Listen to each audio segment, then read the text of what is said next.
love the fact that it's rare that I get to talk to somebody who lived firsthand through the global financial crisis. And I have to say, like, those of us who went through that, who are up close to markets, have just like a totally different perspective on how financial markets work and things like that. So we all learned a lot of lessons there. And I think a good differentiation between between managed futures and global macro happens there. If you go back to March of 2009, which is when the Fed basically said that they were going to institute large scale QE in order to turn the economy. If you were a managed futures manager, what you'd be doing is sitting at S&P 500 666 and saying, this has been going down a lot. I want to follow that trend and continue to be short. If you're a global macro manager, you say the largest QE that has ever existed in modern financial history is probably a good time to buy, right? And those two things are two totally different perspectives.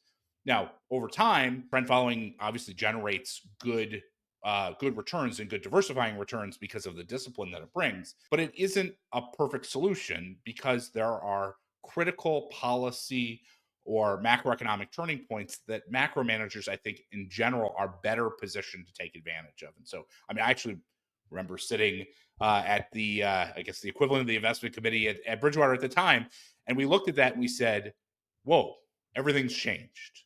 The world has changed because of this quantitative easing. It's hard to believe that there was like a time when people didn't really even understand quantitative easing. It wasn't even a thing, and it wasn't a policy ever pursued before. Like now it's old hat, but back then it was a huge change in policy. And we said, this will mark the bottom. This will be the critical turning point in this cycle.